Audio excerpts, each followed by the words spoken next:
It is S&L TGIF, Landry Locker, Cody Stoots with you. Appreciate y'all for rolling through. We start off with a little bit of news this morning. The draft is less than 2 weeks away, and I'll be damned. The Texans, they give Jalen Pitre an extension, an interesting extension. The full money breakdown, Aaron Wilson actually had the full money breakdown, but let's just say it's generating some opinions on the internet, and I know you got opinions on this Jalen Pitre extension, Stoots. I don't know why they had to do this now. This doesn't feel like a deal that had to be done after he's played 12 games at this position. That's my biggest gripe with it, is they didn't have to do this deal now, and I don't know they had to make him the highest paid player at his position. And I know that when I say his position, like it's not like it's defensive end or it's easy to compare to, like, but the Jaguars paid a guy $10 million to be slot cornerback, and everybody laughed at him. It's like, wow, what a silly overpay that was. Now, Jordan Lewis does a very different job at slot cornerback, at nickel cornerback, whatever you want to call it, than what Jalen Pitre does. Lewis is there to cover. Petre's there to affect the game at the line of scrimmage. So they do very different jobs, but this was not the type of season where you go out there and you end up turning the guy into a $10 million a year player off of this type of season. I didn't understand why it had to be done now. Let him play out another season, and if he's really good at that position and he gets better than he was last season, then you're probably happy to pay a couple extra $1 million to keep him around. This to me feels, and I'm not saying it's like 100% proportional. It feels a lot like the Titus Howard extension. And no, I mean, it's not as costly, but just hear me out on this. First of all, I didn't think there was any way they were even thinking about extending Titus Howard, the same way I didn't think that it was necessary to extend Jalen Pitre. So I was wrong about both of those. So I'll raise my hand and admit that I didn't forecast either of those being necessary. But my pushback on the Titus Howard, and like Titus Howard, we've seen Jalen Pitre in multiple roles. We've seen him better in certain roles. We don't have a large body of work of him performing at a high level in the role that they find most ideal. And I just don't know, like, if we saw, like, best case scenario for Jalen Pitre, let's say this continues, what we've seen him do continues, I don't know how much higher the contract's going to be. So that's the interesting thing for me, is I don't know how much higher this is going to be. I don't know that you save money. I don't know that you got out in front of stuff with Jalen Pitre. Now, I will say this. Culture is a big part of this. To cut in on the money thing real quick, Nico Collins is a great example of saving money. You probably saved $40 million by getting Nico Collins a deal done a year earlier. Because if he'd had another year like that, he's making $28 million a year, $29 million a year. So, like, that's a money-saving move. You might have saved a couple $1 million with Pitre a year early. Yeah, and the other thing about that is it just feels like it's a culture thing, and he's one of their favorites. Like, the quote from Nick Caserio 2 years ago was, if we had 90 Jalen Pitres, we would be just fine. D'Amico obviously likes him, praised him for being around the team.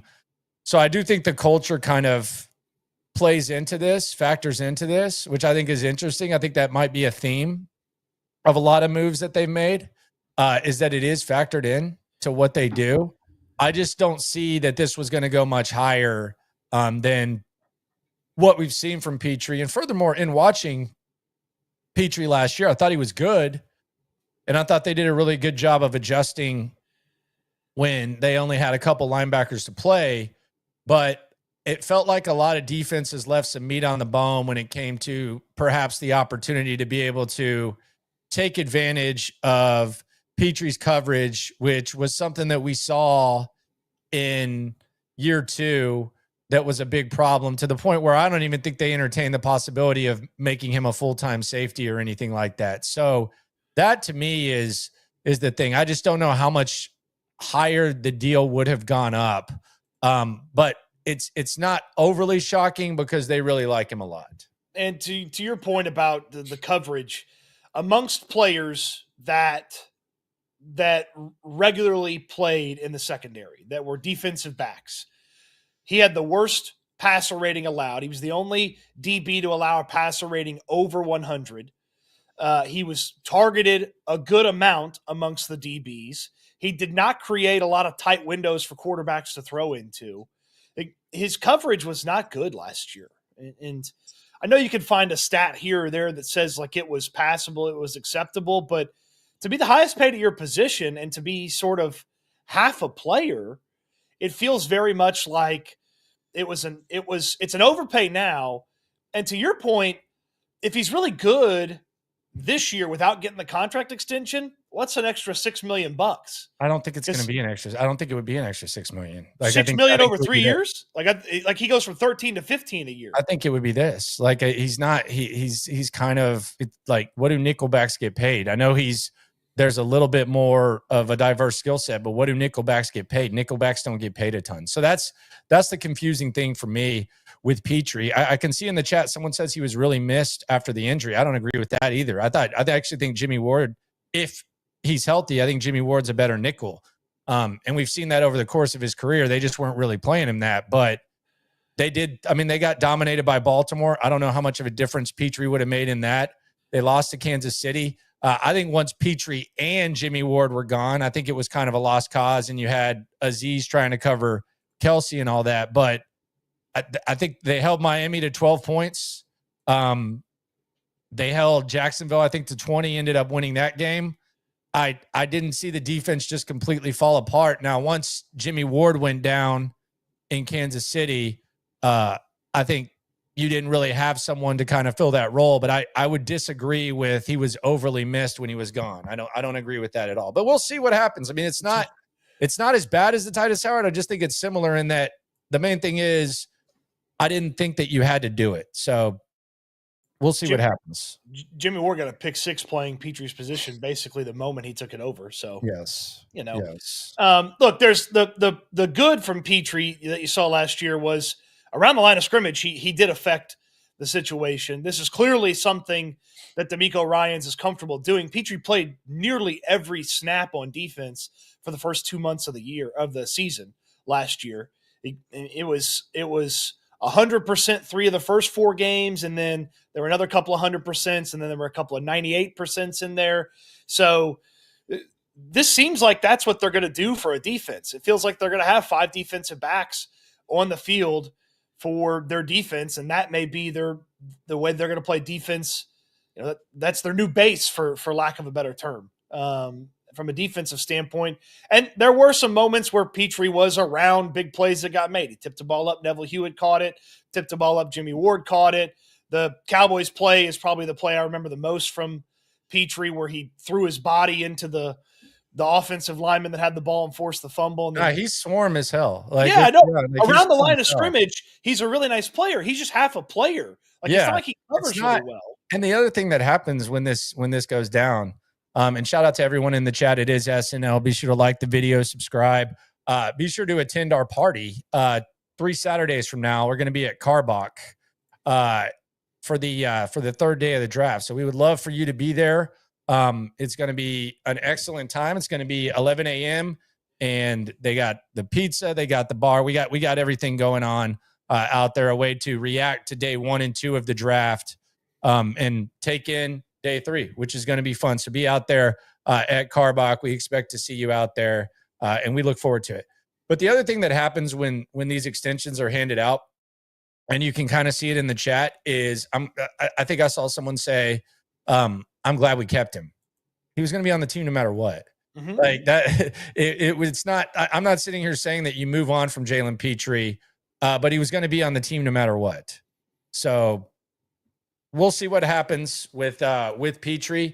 I do think this is also interesting in that last year it kind of felt like it was a pivot to Pitre because Christian Harris was out and you didn't have as much need for 3 linebackers and it seemed like it was almost like somewhat of an adjustment, not 100%. I think it's going to be probably a large part of the offense, whether Christian Harris is there or not. It's the SOP. It's their standard operating procedure now. You don't give a guy $10 million and then put him on the bench because Christian Harris is healthy.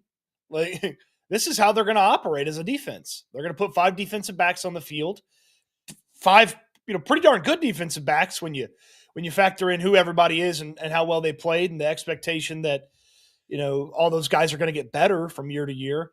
Like a real good crew of 5 defensive backs. They're going to put 5 defensive backs on the field as much as they can and hope for the best. And I would tell you that that's probably the way that they were going to end up playing most of the year anyway. It's just that they now have sort of locked themselves into Pitre being that 5th defensive back for better or worse. Yeah, and the Jimmy Ward thing is interesting. That's another thing that's I don't know why they gave Jimmy Ward an extension. I think Jimmy Ward's great at nickel, but Jimmy Ward can't stay healthy. Yeah. I think he's a great nickel, but he can't stay healthy, and he has flaws as a full-time safety at this point. I don't understand. Like, if we're talking about weird extensions, the Jimmy Ward extension made no sense. Like, the Jimmy Ward extension was one of the weirder things, especially now that you got CJ Gardner-Johnson, who can kind of do some of these things as well. Like, it really, really weird, the Jimmy Ward extension last year. And maybe they just have soft spots for certain players. I know Jimmy Ward was a guy who followed D'Amico from San Francisco. They got a great relationship. I know Jalen's kind of one of those guys. Like, maybe they just have like a soft spot, but the Jimmy Ward extension really didn't make a ton of sense. Yeah, the Jimmy Ward thing will never make sense to me. Yeah, I have never understood this in the NFL. I've never, why do you have to pay guys before they've proven something that you would then pay them for? Like, Jalen Pitre hasn't proven anything. He's played 12 games at that position, 11 and a half, if you count the fact that he got hurt early in the Titans game. Like, he's played 11 and a half games at that position in the NFL, and he's been okay at it. Why did he have to get a contract extension at the top of the market? I just don't understand that. Why did Jimmy Ward, who'd never been healthy for you, why did he have to get a contract extension? It doesn't make some of their contract decisions. It just doesn't make a lot of sense. Like, you don't have to pay guys that, like, this isn't the Bengals who waited on Jamar Chase and cost themselves money. This isn't Micah Parsons not paying him in Dallas. Like, this is it's a role player on defense. Like, and I just don't know why he has to get paid at the top of the market with 11 and a half games of proof of concept. Now, if he comes out here, plays 17, and you want to pay him at the end of, 20 plus games doing this, okay. Like, I'm ready to listen. I just don't know why they have to do this. I just think if he plays as good as he could, I think this is what the contract looks like. That's my story, and I'm sticking to it. Swarm in the super chat here on S&L. You ain't never hate. Swarm. Zach Rose says, I hope this isn't another Titus deal too early and overpaid, but happy for him. Now stay healthy and earn that money.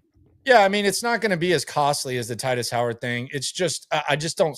The point that I'm basically making is I don't know that it gets much higher. I don't know that he's playing his way above this. So it seems like the best case scenario was rewarded. Maybe there's like extra romanticism to it.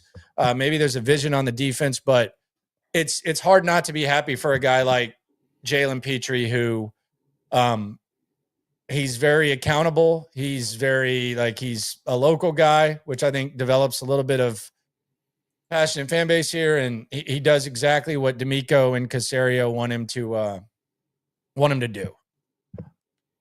Colton Flom says, when should we expect the DP extension? He's talking about Dameon Pierce. Come on. No, don't extend Dameon Pierce. Don't do it. And Christino says Makuba would have been better. The safety from Texas. I saw someone yesterday. I was watching the draft show with Brian Broaddus, who I respect a lot, and he has him as a top 40 player. And then the guy that he was with, Lombardi, has him as his 19th best player, which is kind of wild. But there's kind of a size thing. But I think we can kind of dismiss that. So, yeah, I would say that I'd be very surprised if they drafted sort of that nickel style of defensive back now. So. Yeah, so there's the draft impact of it. Unless it was a 7th rounder who could also do some other things, But I would think that they're full up on guys that play that spot. The The one thing we can say, like, this is not a bargain contract. Like, this is not like they paid above market value. Yeah, I think I saw you going back and forth a little bit, and someone said this is cheap. It's not. No, this is not a bargain deal. Like, and what would it look like a year from now to consider this a bargain? I mean, I think we would have to see the equivalent of what Jimmy Ward was the year before he came to the Texans, where Jalen Pitre is so good at nickel, he's one of the top 100 players. Like how Jimmy Ward made that top 100 list. Like that's the type of impact that you would have to see. So. That's really the overall point. Wags on the soup. Happy Friday, gents. Were they scared he would walk next year in free agency? Is Isaiah Bond's draft stock going to tank? I don't think that I think Jalen Pitre was going to be here no matter what. Like, I think they want him around no matter what. So I don't think that he would walk. I don't know how many coaches are going to be able to put him in as good a position as DeMeco's put him in. And I don't know how many organizations are going to value him as much as the Texans value him. So I don't know. I don't think he was like a threat to go away. As far as Isaiah Bond's draft stock, is it going to tank? I don't think it's definitely not the same. I think the only team that has him up on their board is the Chiefs, but I think you can dismiss him from the Texans. I don't think the Texans are going to really mess with that for someone who is going to be kind of one of those mid-round guys anyway. So I would be willing to bet big money that the Texans aren't going to mess with that. I'm disappointed nobody used bonds out as a headline on anything, so I'm disappointed about that. He already had a bad off the field profile amongst the draft community. He was getting likened to Burton, the wide receiver that Cincinnati drafted last year, where it's like, this guy can play. Why isn't he getting drafted higher? Oh, it turned out he was a little bit of a turd. Like, that was already kind of out there about Bond. And then when you got to turn yourself in for a sexual assault allegation 2 weeks before the draft, that's not good. What did you say? How did you phrase it yesterday?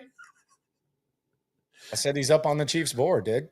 No, it was that's less than okay or something like that. Less than ideal. Less than ideal. Yeah, very much less than ideal. Sideline Sarah says Hufanga and Pitre both got 3 years, $39 million. Hufanga got $20 million guaranteed, and Pitre got $29.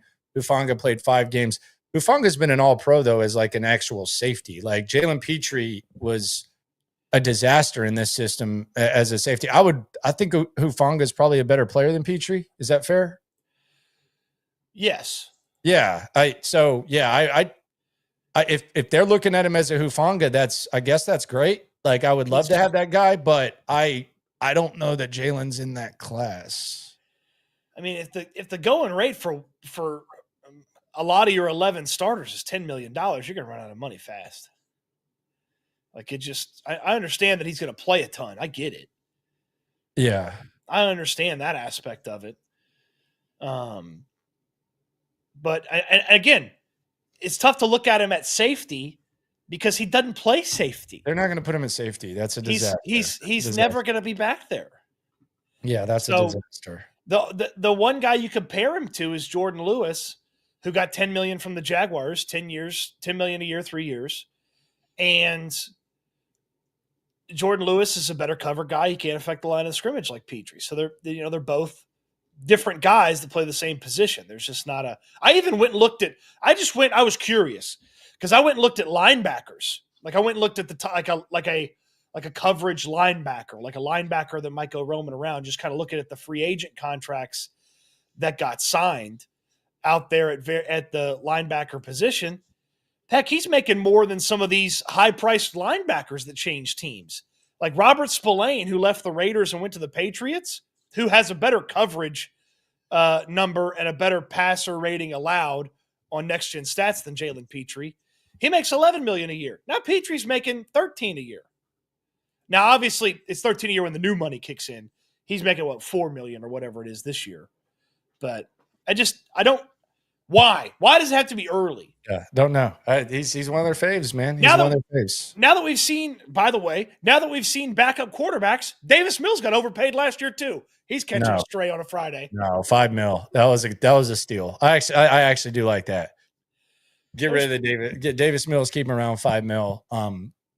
We're good there. But yeah, the extension, we'll see how it plays out. I think best case scenario, he performs at a high level and you validate it. But I don't know, man. I'm going to be interested to see how teams attack Jalen Pitre next year. But they got nothing but love for old JP. We saw this yesterday. We talked about the visits that the Texans had, and the tight ends really kind of stuck out because the tight ends that have visited the Texans, they're both receiving guys. Speaking of Gunnar Helm and Mr. Arroyo out of Miami. And it got me to wondering, first of all, I think we're getting kind of a preview of perhaps what Nick Caley wants from the position, which seems like a little bit more explosiveness when it comes to receiving. Gunnar Helm, not fast, but he is a vertical threat at tight end. Like you can do some things with him. You can get it to him in the open field. He's not fast, but he moves pretty decently for his size. And Arroyo is just kind of one of those physical freaks that really doesn't have a lot of production, but he has a lot of upside, and it's almost like having another wide receiver.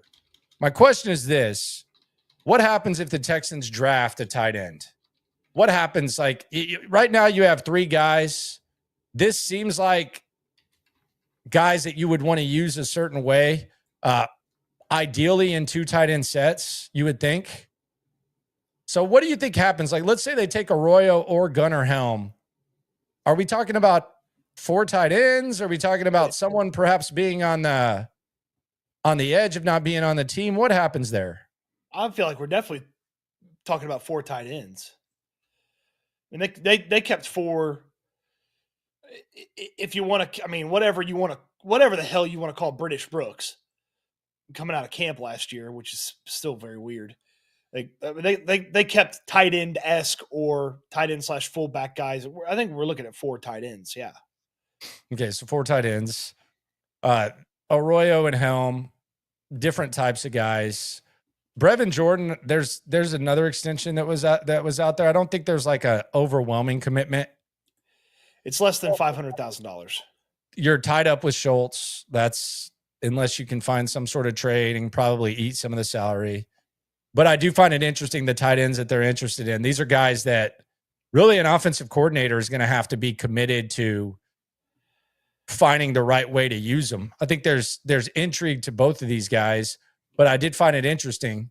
You know, I think the offensive linemen we saw that visited, like Booker could go in the first round. They had some receivers that are likely going to go in the first round, the ones that we've been mentioning.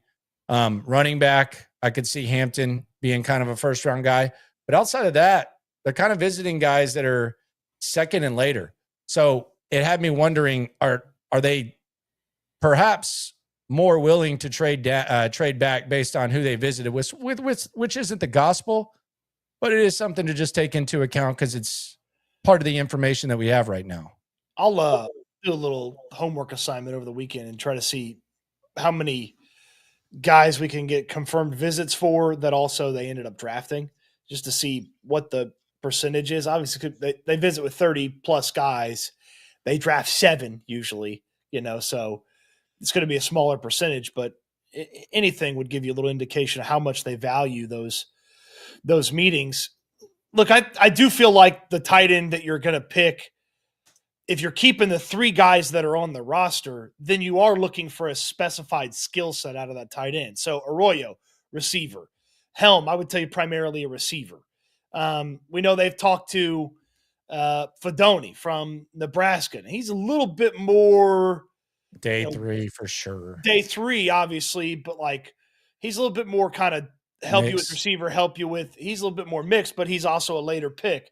Jackson Hawes from Georgia Tech. They talked to him at the Senior Bowl. He was pumped about that. They talked to him again at the Combine, and that's a pure blocker at tight end. So I do feel like the tight end, if they go and get one, they're not looking for your do-it-all tight end, like, say, Mason Taylor, if you're going to go early. You're looking for a specific skill set, like an Arroyo, like a Terrence Ferguson from Oregon, who's another athletic guy that gives you a lot more receiving than your traditional tight end duties.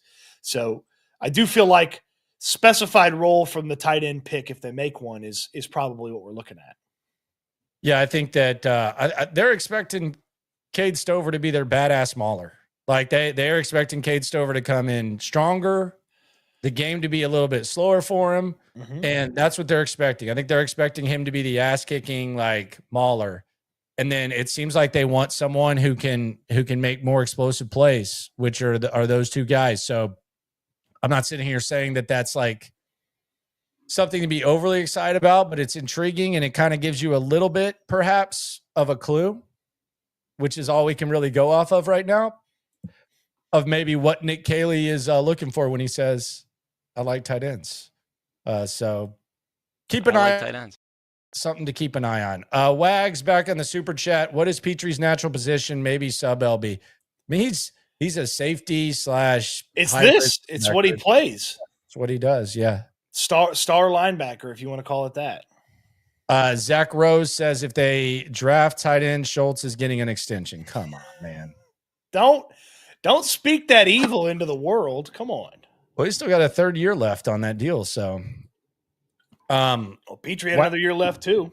Yes, he did. So did Titus Howard. Wag says they need a blocking tight end. Schultz doesn't even try. Yeah, you don't want to put Schultz on that island anymore. You definitely don't want to put him on that island. No, I'd be happy if I never had to watch another snap of Dalton Schultz half-ass in a block.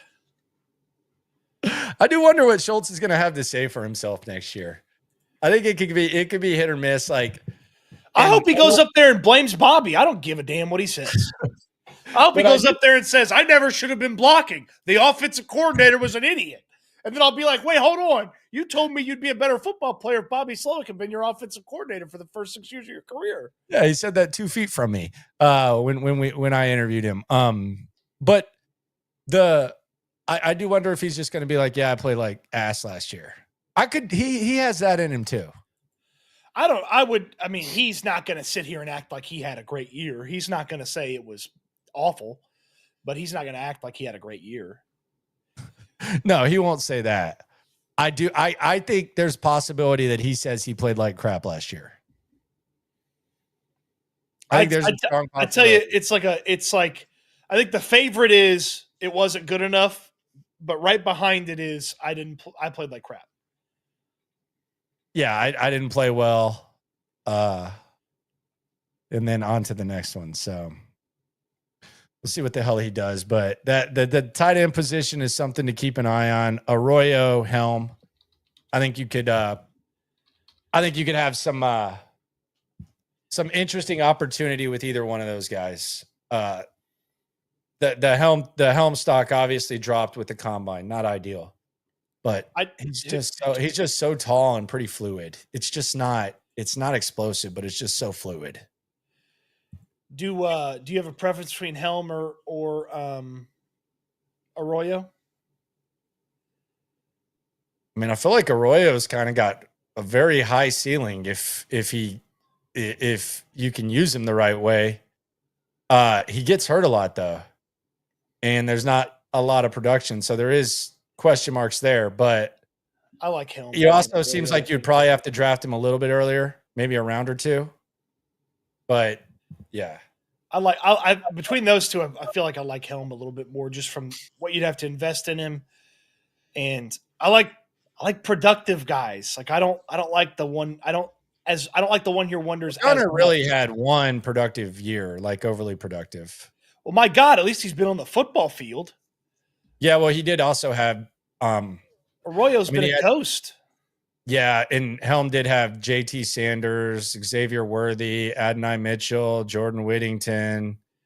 So it was a little bit different situation, but either one of those guys, interesting. Just the fact that the Texans are looking into it.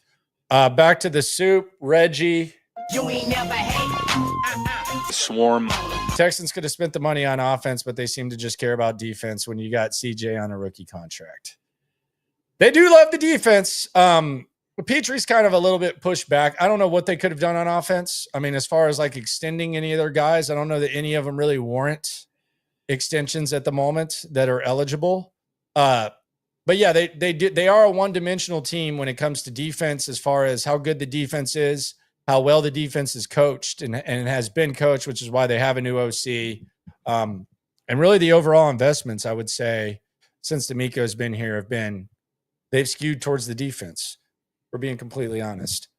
Wag says they want a Kelsey-ish tight end. Kelsey crushes the Texans. Well, I think everybody in the history of the world would love a Kelsey-like tight end. I don't know that either one of those guys that we previously mentioned is a Kelsey-ish tight end. I think the Kelsey-ish tight ends, they're going to be gone before the Texans draft. There's two of them.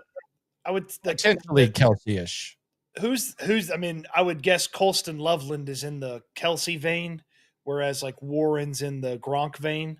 That's what Daniel Jeremiah said. Yeah.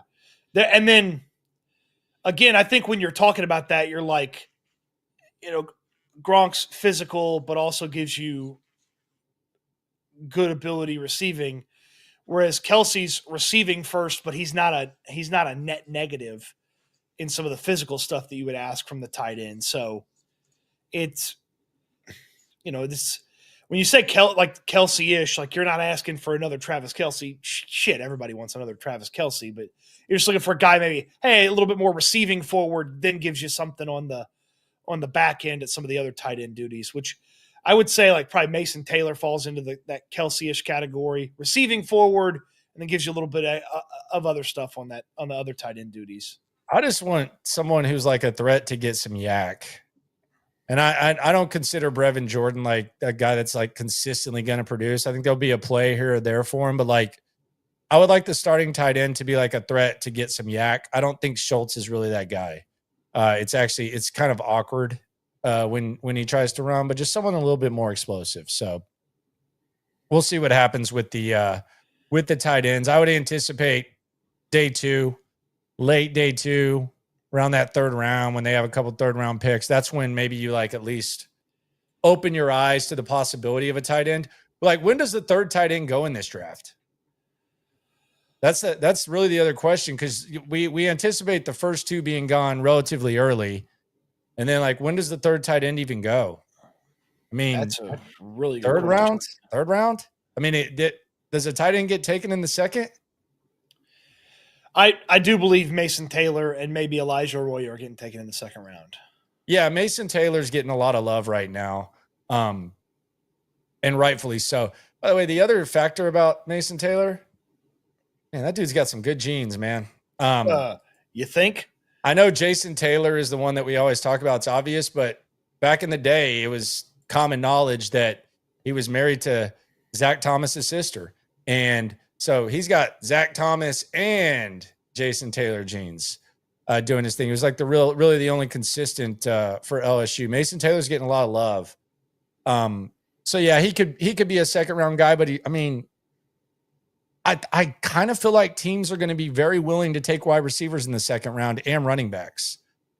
And that's why I asked the tight end question, because I think teams are going to be hesitant to take wide receivers early.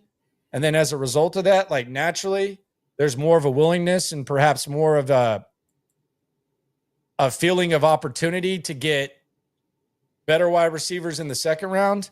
And we know they always try to draft running backs in the second round. That's always kind of been a thing when you get into the positional values. So that's why I asked about the tight ends. We're not giving up on Cade Stover. I think Cade Stover is going to be a good player. I just think you need multiple tight ends, and Kaylee likes it. So we'll see. We'll see what happens with Cade Stover. His rookie season wasn't awful. It wasn't great, but it really resembled what a fourth round rookie tight end looks like. So if he's really good, it really resembled what a fourth round rookie tight end playing the position for the third season of football in his life looked like. And when you put into context what Cade Stover did last year, he actually had a pretty impressive season. It's a difficult position to make the jump. It's his third year playing the position. And some of the stuff that was good from what he did, like he's not going to be a big – you're never going to put Cade Stover on a fantasy team. But Cade Stover has the potential to be a productive football player for the Houston Texans. Just he's not going to get you a tremendous amount of yards and touchdowns and stuff like that, but he's going to do some other productive things for your Which is why I think it almost looks like the guys that they're looking at that we previously mentioned, like they're compliments to a guy that you believe can be a decently complete tight end without maybe the receiving upside. Like Stover. So I think they like Cade Stover. I don't think he prevents you from doing anything. You need multiple tight ends, and I think Nick Caley probably believes in that. Caserio believes in it. I think D'Amico believes in it. But yeah, I don't take us talking about tight ends as like some sort of knock on Cade Stover. I think he was fine. Yeah, he's going to be on the team for at least the next couple of years, and then we'll see what happens there. Which, if he's halfway decent over the next couple of years, he might be the highest paid tight end in football. The way the Texans operate, sometimes you never know. Zach Rose has another zinger. Mechie getting franchise tag next year? Question mark. Is he still a favorite? Wag says, Landry, why are you upset in your charity football pick? Were you told earlier they were extending Pitre and drafting linebacker in the first? Oh, you're talking about the mean mug in the chair. I was just mugging. It was a game face, man. It was a rubber match. It was a little game. It was game time. It was third time. Yep. That was a mug, man. That was a game face. High school football style. Get on that. I might if they invite us back next year and let us manage again. I'm gonna go eye black. I'm gonna get the eye black out. I might even wear baseball pants.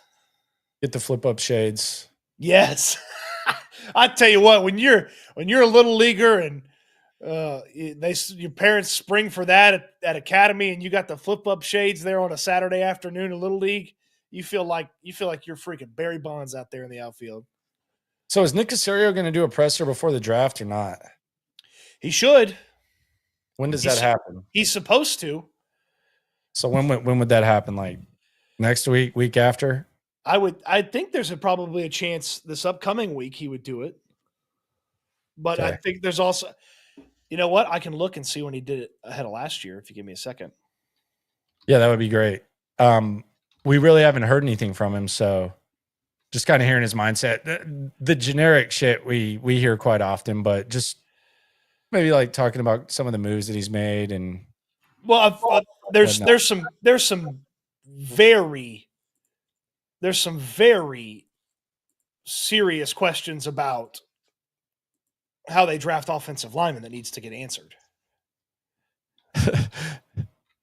Yeah, I would say so. I brought this up and I was going to get more into this on the night stream, but I think it needs to be asked. Are we sure Juice Scruggs is for sure on the team next year? No. Him nor Patterson are guaranteed a spot on the squad. Yeah, I think Patterson he gives you everything you could hope. I think he's a better center. I think he played better than Juice Scruggs. I don't know. I mean, I didn't anticipate that was going to be the case. I kind of thought that they knew what they were doing, but he obviously has his weaknesses. But I started thinking about Juice Scruggs, and okay, he was a second-round pick. We saw Ross Blacklock in 2020, and it was kind of similar to what we've seen from Juice. And Juice hasn't been able to stay in the lineup, and he hasn't been very good. And I just wonder, like, is Juice Scruggs even, like, could we see a two-and-done type of situation like what we saw with Ross Blacklock? Because they're talking to Jake Majors. They like all these interior offensive linemen. They brought in, like, an array of guards. Like, in a perfect world, a second-round pick, you would think that they'd want to keep him around, but I don't think that just because you're a second-round pick, that's going to warrant him being around. So I do wonder, like, if Juice Scruggs is a 100% lock to make this squad next year. I don't want to sound corny when I say this, but like that's up to Juice Scruggs because I don't know that decision would have been necessarily made. Like I don't feel like the decision's been made on Juice Scruggs, but if they're going to bring in competition for him, then he absolutely is in danger of losing his spot. Absolutely. He is not walking through that door with a guaranteed spot. So Caserio talked a week before the draft last year. Okay, so probably next week. But they had already started off-season activities because a few days before that, D'Amico Ryan, C.J. Stroud, and Will Anderson talked. The Texans don't start off-season activities till the 21st. So, I mean, they don't have to have other people talk. There's Caserio. So maybe the 17th. Maybe this upcoming Thursday. You ain't never hate. Swarm. Wags wants to know, why were you smiling? Why didn't you have your game face on? Because he doesn't know about the rivalry. That was his first time being part of my coaching staff. He didn't have an appreciation for the rivalry. He was just kind of happy to be there. He got an appreciation as the game went on, but he didn't really know what he was in for. I got learned pretty quick. Yeah, it's intense. He thought it was just a ho-hum. Hey, Roger Clemens is out there. He didn't realize how intense this got. Next year, eye black, flip up shades, big old chaw in my mouth. So I'm gonna be ready. Yeah, I did feel like I goaded that one guy into hitting a home run when they weren't allowed to hit home runs, though. Yeah, that perhaps happened. Yeah. So what is the position the Texans should not take based on everything we've seen, and we're less than 2 weeks away from the draft? What is the position they should not take at this point? Safety. I mean, the two starters are under contract for the next 2 seasons. If you want to tell me the safety can go down there and play the star linebacker, okay, well, Pitre's under contract for the next 4 seasons, so don't take a safety. Find some undrafted guy or find some veteran for $1 million after the draft, but don't draft a safety. That's the other thing that kind of surprises me about this Pitre thing is if you look at this draft, and I saw Makuba mentioned earlier, and people are getting higher and higher on him. I think we might be talking about a day 2 guy now from Clemson and then Texas last year. Kind of undersized, 5'9", but just playmaker. It does feel like there's like a lot of Pitres in this draft. Like that's the other thing that I think is interesting is there's a lot of like safeties, whether we're talking about Reed from Penn State, like some of these other guys, it feels like there's a lot of like nickel type of safeties in this draft. And that's the other thing is like, there just seems like guys that potentially could fill that role that D'Amico has. And I'm not saying they would do it better than Jalen did last year. I'm not trying to like completely minimize it, but it did just seem like there was a lot of safeties in the draft. Yeah, there would have been options. Do that type of thing. There would have been options for long-term Pitre replacements if you wanted to go that route. So yeah, safety. I know some people saying quarterback. I'd spend a 7th rounder on a quarterback. Who? Seth Hennigan from Memphis. He's played a ton of football. Big kid, pretty good at the Senior Bowl, and just have him be the next Davis Mills. Mills is gone after this year. You paid him your $5 million. He's the backup. Nah, he's going to be here for life. He's the backup for life. Honestly, you could do a lot worse as a profession if you just constantly signed up to be the backup quarterback for the same team year after year after year. Yeah, Chase Daniel, he did a good job. Josh McCown, he did a nice job of it. Notice those guys both from the Lone Star State. They know how to do it, man. Know how to hang around. Colt McCoy hung around. Lone Star State. Because you want your backup quarterback to be smart. You want him to know football. They're from the Lone Star State. They know what the hell's up. So Mills is what, from Georgia? He's from Georgia. Yeah, he's from Georgia and then went to Stanford. And the rest is history. He's just hanging out, man. He's doing his thing. I don't think he wants to be a starter. Who's they have 3 quarterbacks. Who's the 3rd quarterback they have right now? Slovis. Oh yeah, Keaton Slovis. Remember when there was he was a big deal at USC, man. He was supposed to be the next big thing. There was that, and then there was the chance the year that Kenny Pickett was the only quarterback that went in the 1st round. He was like the project, dude. That quarterback class fell apart because coming into that college season, it was throw in the towel for Sam Howell. Blow this for Slovis. Yeah, blow this for Slovis. Slovis, yeah. Like you're coming up all sorts of slogans, and then all those guys sucked. And then Slovis didn't even finish at Pitt. He played at BYU before he wrapped it up. Yeah, he's a goofy guy, man. Like just in the locker room, he's just a goofy dude. He's just going about his business. He's just enjoying himself. He's got to be like. He's just, if you're a Keaton Slovis and the college career you had, like you got to just be treating this like like it's basically an internship to coaching. Like just soak it all up, learn how these guys coach it up, and then turn it into a job when you're done playing. Wags is asking thoughts on the QB from U of H. He's awful. Donovan Smith. He's at the Texans local pro day. Yeah, he's not good at all. He's really bad. I wonder, and I understand. I think Wegman will be nice this year. I think Willie Fritz will do some good things with Wegman, but no, Donovan Smith's not good. He had one good game. It was against Texas 3 years ago. The local pro days are always very interesting to me because they obviously happen. They don't get coverage or they're not allowed to be covered. I think it's probably the latter. But I'd love to know, like I'd love to get a roster of the local pro day guys and see who came out there. And I wonder if as the draft continues to get bigger and bigger, if one day local pro days for the teams could become an event. Some teams have advantages over others when it comes to the local pro days. It's all funny. Tough. Some of these states, it's like, who you getting out there? You can because like Donovan Smith, the UH quarterback that Wags asked about, he went to the Colts local pro day as well as the Texans local pro day, and so I have to assume he's from there, and that's why he got like. I think it's where you're from, where you've played like high school and then maybe where you played college. So like, and big time guys don't have to go or don't go but like Tyler Booker. Okay. There's obviously not a pro team in Alabama, but he went to high school in New Jersey and in Florida. So like if Tyler Booker from Alabama wanted to go to 3 local pro days, could he go to 3 local pro days? Like Jets, Giants, and I guess IMG Academy's in what? Is that in Miami or is it? Yeah, it's in Florida. Yeah. Well, there's like 4 Florida teams, 3 Florida teams, 2 Florida Kevin asks, when's the party? It's right here, sir. It's right here. 11 a.m. 11 a.m. at Karbach, April 26th. Hey, I've been looking at that pizza menu too.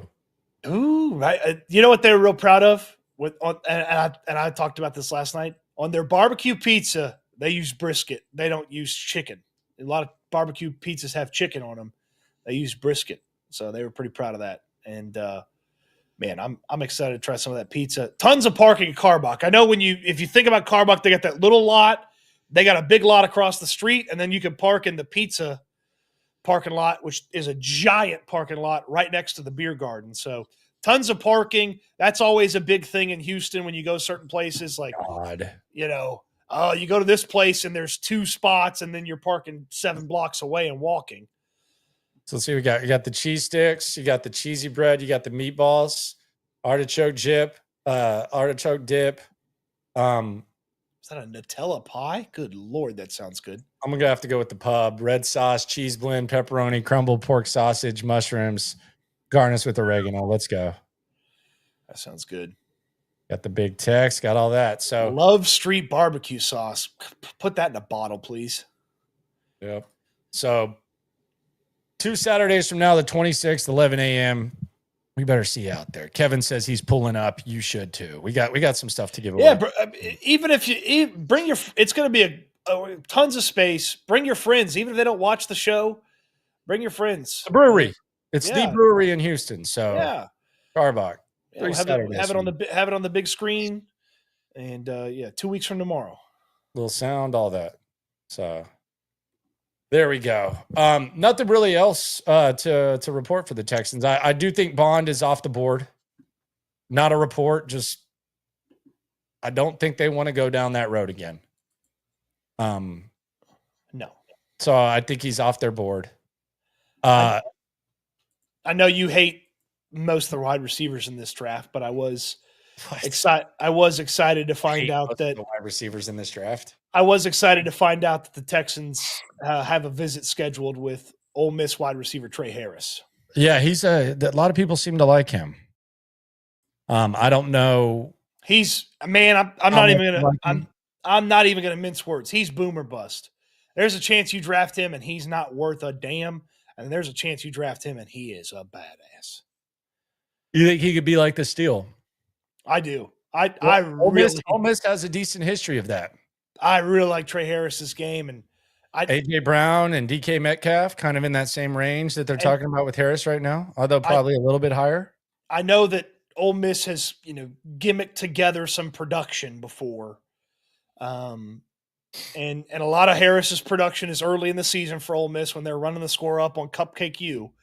But the skills are there, and he hasn't been playing the position that long. He's still fine-tuning what he does. He's Malik Neighbors' high school quarterback.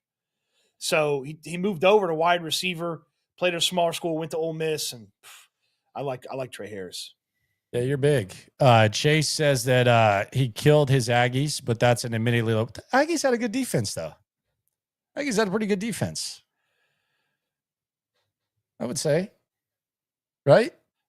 Yeah, I thought the Aggies' defense was it was a really good. It was a good defense. It was a really good defense. It didn't create any stats for those guys on the D line. Did you see Shamar Stewart's missed tackle rates? No. What is it? Good Lord. What is it? 26%. Jeez. What does he have? Does he have little tiny hands? Is that I don't know, but I saw, I was reading the draft thing, and it was like Shamar Stewart, because they visited with the other dude. The Texans visited with So Shamar Stewart or Shamar Turner? No, Stewart has a 26% missed tackle rate. Shamar Turner is a guy who they say, first of all, he's 20 years old, so he's the youngest guy in the draft. This is the guy that the Texans visited with. He's going to play at 265, they said, even though he played at 285 last year. But they basically made it, and I say is Dane Brugler, because I think he does a good job researching, but basically he's 100% effort, all the time, never stops. But he almost made it sound like he has some awkward baby fat. And he mentioned that he's only 20 years old. But yeah, Shamar Stewart, 1.5 sacks and a 26% missed tackle rate. Christ. He had 1.5 sacks 3 straight years at Texas A&M, by the way. Yeah. It's not like he had 3 straight years he had 1.5 sacks. So I feel like Turner. I do feel like D'Amico would like Turner. If you already know, if the one best thing that they say about him is he's a little undeveloped physically, but he is 100 miles an hour, that sounds like D'Amico Ryans. Peek behind the curtain. We were talking about this earlier. Were we talking about Turner earlier, or were we talking about Stewart earlier? No, we're talking about Turner. He's 20. He's 20 years old. He can't drink.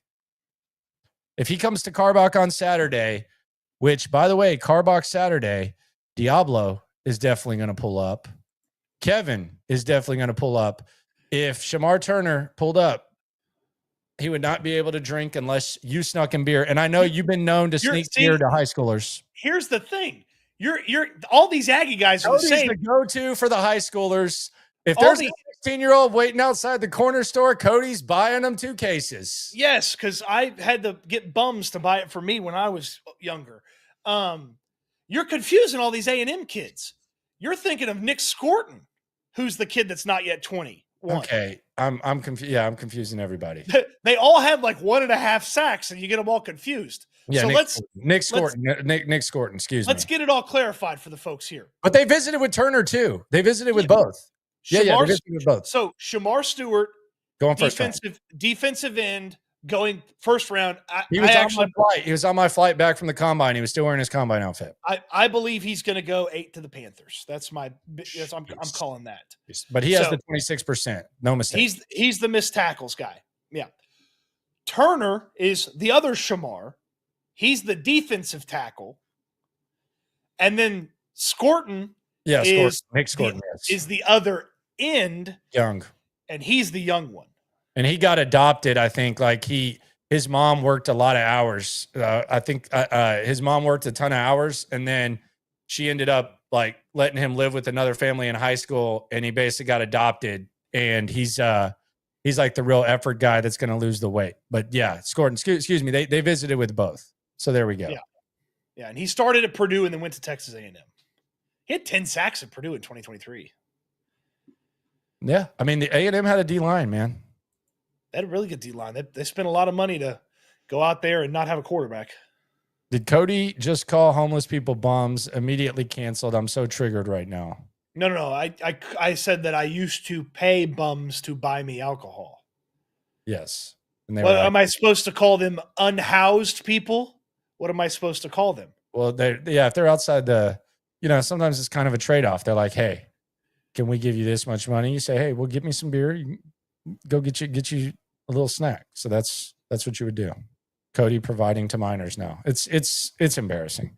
He's almost out. He just goes to the grocery store and offers kids like with their parents, hey, See, now you're beer? Like it's really awkward, quite frankly. I don't want to get too much into it. It's really awkward. The amount of lies you put on me is wild. Hey, okay, I have a Wayback Machine for you, and I use Facebook very little. I use it to keep track of whose birthday it is, and every now and then there's something on there. And I like our group that we have there on Facebook. We do some fun stuff there. 15 years ago, I put on Facebook, I'm watching cheaters. This man's getting cheated on because his girl got with a fellow elf from the role-playing society. Great TV. You can't write it like this. The first response is from you, and you say, I have the DVDs, all 15 of them, uncensored. Let me know if you ever want to borrow them. My question to you is, do you still have the DVDs? I think someone jacked them from me because they were so entertaining. So the cussing is there. It's unedited like scenes. So you like see a lot of stuff, but I think someone jacked them from I think my DVDs are actually up there somewhere, like in that closet, in the office. But yeah, I think someone jacked the cheater uncensored DVDs from me. Damn. There's nothing like you're on the road, you don't know what any channels are on the hotel, and you're flipping, and then an episode of Cheaters pops up at like 12:30 at night when you're at a hotel. Like, all right, I'm in. I got it. Because there's never just one episode of Cheaters. They probably got 2-3 coming up. I love right. Cheaters. So to kind of reset, Jalen Pitre, the contract just seems a little. It seems like they're paying for the ideal scenario before the ideal scenario plays out. I think that's the best way to summarize it. I also think it kind of eliminates some potential value with the safeties that could be available even on day 3. So we'll see what that looks like. They obviously love him. Nick Caley gives us hints when it comes to the tight ends. He wants more explosiveness. What does that look like? And then just a bunch of silliness. 3 Saturdays from now, Karbach, see you there, 11 o'clock. Anything you'd like to add here on the Friday, Creep? I don't understand why you keep saying 3 Saturdays from now. It's 2 weeks from tomorrow. It's 3 Saturdays. 1, 2, 3. What do you mean? Because it's 3 Saturdays. What a weird way to say it. Nobody talks like that. So I should say 2 weeks from tomorrow instead of 3 Saturdays? Yeah. See, I just look at Saturday as like a point of the week that you strive for. So once you go from you want to stack Saturdays. So Saturday to Saturday. 2 weeks from tomorrow just doesn't seem as great. Like once you reach that 3rd Saturday, it just feels better. I don't find anything wrong with it. I don't find anything wrong with the 3 Saturdays. I think it's fine. All right. I'm going to go search on eBay for the complete set of Cheaters.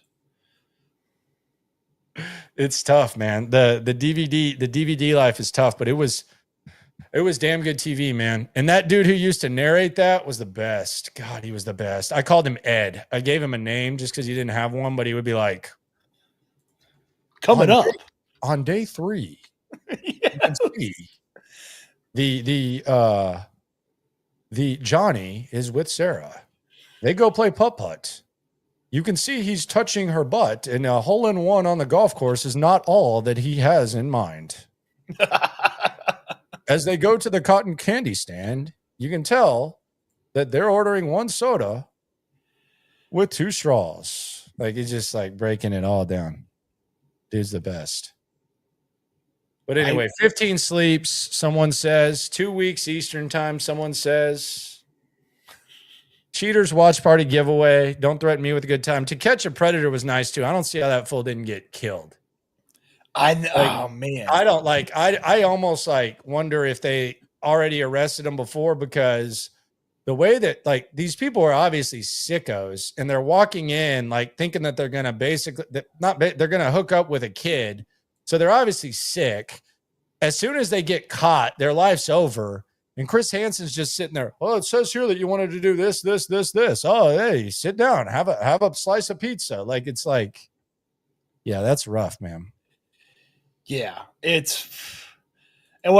now you got kids who like, I say kids, like literally like kids, like 20-year-old kids who do the same thing and catch people and then run up to them with their phone. And it's like, it's nuts. Yeah, it's way more dangerous now than it used to be. Yeah. Like you're just some kid doing it. Chris Hansen had the SWAT team in the other room. Fool was crazy, dude. Fool was crazy. All right. Reminder once again, Karbach, April 26th, 11 a.m. Super stream on round 1, round 2. We want y'all here. We want y'all talking all types of shit to us, no matter what. So come through for the streams, and then let's celebrate just the end of the draft, the matrimony of college and pro football, and let's talk about what the Texans have done, what they will do, and officially really put the offseason in the rear view as they begin OTAs shortly. So y'all been in this with us for a while since we've been doing the digital stuff. A lot of y'all been following us since the radio. This is our favorite time of the year. The parties are getting bigger, and we look forward to you being out there with us at one of the finest establishments in Houston, Karbach Brewing, 3 Saturdays from now, 11 a.m. Not 2 weeks from tomorrow. Appreciate y'all for coming through. Subscribe, like, ride along. Always remember, when it comes to this Texan stuff, we're all in it together. Cody, quit buying young kids beer. Eat good, sleep good, be good. We'll talk Texans again soon. Thanks for watching, everybody. And drink good if you're young, courtesy of Cody. Stop. You're going to get me in trouble.